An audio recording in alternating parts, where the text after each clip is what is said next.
4 parts, and it's titled Ecosystem Approaches to Understanding Mental Health. And as you can see, section 1 is more just a foundation, and then section 2 is really just understanding mental health diagnosis and the most prominent conditions that we often see in our communities, in our homes. And then just our life experiences and how our life experiences can also attribute or impact our own mental health.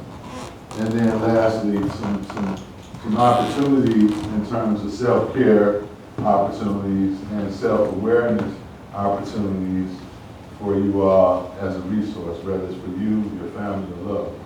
But everybody we know is going to experience some type of challenge from time to time. But from a foundation and historical perspective, you know, we come a long way. You know, back in the day, we had nothing but asylums. You had a mental illness, you just lock you up in the asylum and you'd be there the rest of your life. Wasn't no treatment. In fact, you know, family members were happy to send people over there to those facilities. And that was considered mental health treatment. And then, shortly thereafter, you had something called community-based integrated care. And at its core, this approach was about bringing services closer to the individuals, where people live, work, and study. And so as you can see, there's been a cycle of mental health in our country. 19th century to the 1970s to present, how there's been a shift. In the 19th century, it was viewed as a moral issue. By the early 20th century, it was, you know, sought out to actually provide some type of moral treatment using more scientific-based treatment. And that's when they had all those. Can anybody name me the type of treatment they was providing back then? Electric shock. Who? Electric shock. Electric shock. What was the other one? Lobotomies. You want to explain that? Well, they did that with one of the kidneys, actually. They thought that if they could just cut off what they perceived to be the affected part of her brain, they could bring her back to what they perceived as normalcy. But it didn't. It actually just crashed her. And so what happened is, and so when you fast forward from the early century from the 19th to the 20th, you know, they went from just locking you up and warehousing you in these big buildings to coming up with scientific ways of cutting your brain out or giving you this electric shock or beating a sugar honey iced tea out of you, whatever. They just come up with anything to try to help deal with this mental illness, which is something that's going on inside. There's a physiological aspect that's associated with mental illness. And so that all, you know, so that century, a lot of stuff became illegal and it was banned to continue to provide that type of therapy. The shock therapy, long-term, caused more harm than good. And then when you had the mid-20th century, that was the creation of medication, Thorazine. And so Thorazine was the solution to a lot of common problems that people had with mental illness back then. And that became the, you know, that was really the evolution of medication for people who have psychiatric disorders. And then obviously, you know, when we fast forward from 1970 to the present, we had the war on drugs. And the whole shift, you know, happened in America. You know, from war on drugs to actually criminalization. And it was an explosion of incarceration in prisons. And I guarantee you right now, if we were to really assess the number of people who are in county jails and who are in prisons, we'll probably see about 20–25% of people who have significant mental illness. Yes, ma'am? Do you mind if we take pictures of each Oh, go right there. Absolutely. And so also during the 1970s and present, to now is, it was an evolution of a lot of advocacy that was being done, and people started listening to people who had, who were diagnosed with mental illness, who began to function and began to live productive lives, and they also began to advocate for others because they didn't have nobody advocating for them. But we got to always take that responsibility to advocate for each other. And why? I mean, I don't know if any of y'all remember this case many years ago. This young man, 17 years old, high school senior at Renaissance High School, and he documented everything he had done for the last 2 weeks before he committed suicide. We're talking about mental illness. We're talking about severe depression. 17 years old. To see if my watch is really waterproof. He got up one morning like he was going to school, and he went to IHOP on East Jefferson and had his favorite pancake breakfast with some blueberries and bananas on top. And when he got done eating at IHOP, he went straight on downtown and jumped into the Detroit River. And it took the diving team 3 days to find his body. So it's important, you all, when people have mental illness or just experiencing depression. To experience depression is just another form of having a mental health experience or a mental illness experience. And nobody goes through life without not experiencing some type of depression. So it's important to just have some awareness around, you see somebody struggling, you hear somebody struggling, and you know the signs. It's important to try to provide some type of intervention if possible. I mean, he said, I'm here. And these are the words he wrote in Instagram and TikTok as he was, planning to take his life. My last meal. That's how I knew what his last meal was. Thinking about cutting my hair for my funeral. That's very serious. Or in this case, I'm sure y'all may remember the Michelle Blair case, the 35-year-old newspaper named her as demonic, but clearly she had a number of significant untreated mental health illness. It's not normal to just murder your children and lock them up and have them in the freezer for over a year or two. That's not normal behavior. But it's very sad and it's very unfortunate that she had 2 kids living in the home while she took the life of 2 of her other kids. So while all the emphasis was on her being a demon and incarcerated, what about the other 2 kids who've now been traumatized as kids? And they've lost their siblings and their mother. And they live right down the street on Lafayette. They live right there in the King High School area. The problem. And so, I was glad somebody had used the word stigma earlier and untreated, because it's important that we treat people right. And it's important that if we know people are struggling, again, that we say, hey, is there anything I can do to help you? It don't cost a whole lot to just offer a kind word sometimes. Because clearly that woman had a lot going on. And I don't personally believe that nobody, and I've dealt with a lot of situations where it's been some unspeakable things. But when you pull back the layers, there's so much you can learn about people. Same thing, this other young lady, Miss Fran, 33 years old.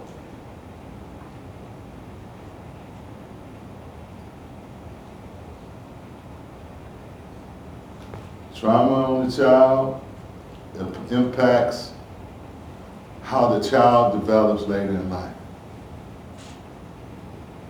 Young people falling through the cracks.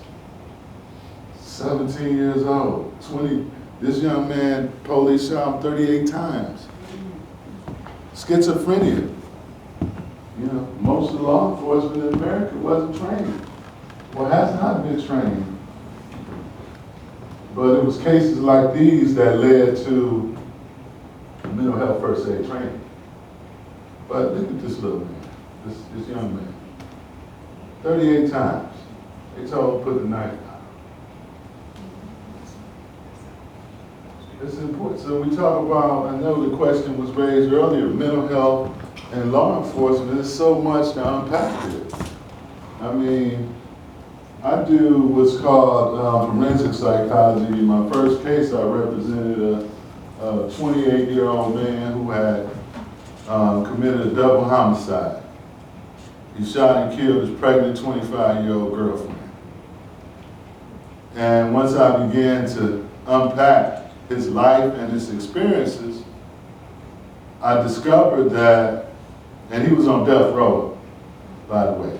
You know, he was, you know, this is a case in Kansas. They have death row. So they just gonna, what we say, knock you off when you do some heinous stuff. But when he committed the crime, he had no idea of that he committed the crime because he was so intoxicated. Him and his girlfriend at the time had been living in one of those, you know, motels for about 2 weeks, and they both was getting high and drinking and drugging. And then once I sat down and interviewed him for 4 hours, I discovered that he grew up in Wyandotte, which is a very impoverished community in Kansas City, one of the oldest communities in Kansas City. And this drug infest, everything goes. And his father was murdered, and his father used drugs. His mother was currently actively using alcohol condition. And the story goes on, this intergenerational stuff. And so by the time I talked to his mother, his grandmother, I saw all the patterns of how he became to be the person that he had become. Because he grew up in and out of the system.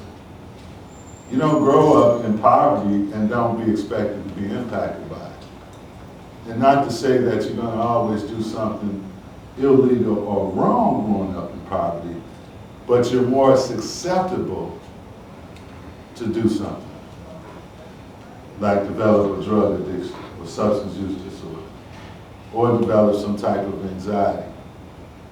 And so it's really important.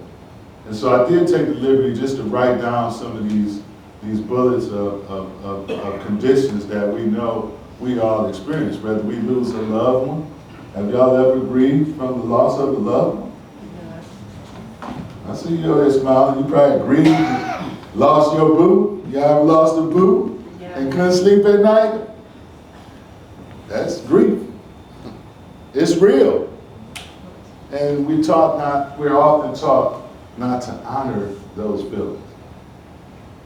We need something to make sure we don't feel those feelings. And then, you know, this is another big one. We talked about stigma earlier. I'm not my illness, I'm a person first and foremost.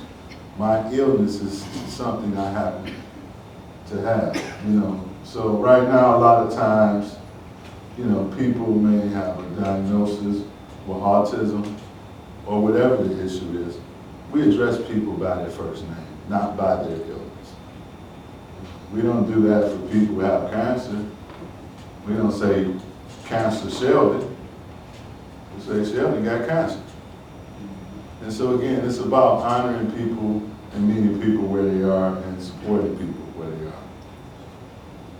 But, I meant to say something about, so I was talking about the case, and what I learned when I had to give a 3-hour witness testimony to the judge and the prosecutor team. One is, they didn't have a lot of insight around addiction. They didn't have a lot of insight around poverty. They didn't have no insight around how trauma and how there's intersection between all three of them. And when you have all three of those intersections, and how it impacts your behavior. How you can very easily develop into a person who don't care about others. How you can very easily not have a conscience. And how you can very easily have anxiety and depression. And so it became a teaching moment for the courts. And so when I got done, 3 days later, the team called and said, Andre, we won the case. He's not going to get the electric chair. However, he is going to get 50 years. So I said, hey, if we can get him preserve his life because he is a father to kids. And that's not to say that I necessarily promote that behavior. What I promote is social justice. And I just don't believe no human being got the right to take another human being's life. Unless you got it all. But we gotta really understand these diagnoses, and we gotta have some real understanding, because a lot of times people are using these diagnoses in the wrong way, in a playful way, and they're using it to their own personal advantage. Yes, ma'am. In the case of the gentleman who got 50 years instead of the death sentence being carried out, what kind of program did he enter into for continual treatment? So he had, when I met him about 2 years ago, he had been sitting in the county jail awaiting his hearing. He didn't have bail. There wasn't no bill. They ain't giving no bill. That kind of line. But oftentimes, when a guy is sitting in the county jail for that long period of time, they rather just go to prison and do their time. Because they live a quote-unquote better life in the prison than the county jail. So, fast forward, he's probably been incarcerated in the prison system now for probably close to 2 years. So that's been almost close to 2 years ago. So I couldn't tell you what type of programs he may benefit from, but what I did recommend is that he can benefit from some of the jail-based treatment programs. They have these programs called RSAT, which stands for Residential Substance Abuse Treatment Programs that's in the prison system. There's also 12-step programs that's also in the prison system. There's Bible classes. It's a little bit of everything, but it also boils down to the individual and what they want to do. So, Dr. Andre, you also saying that by this individual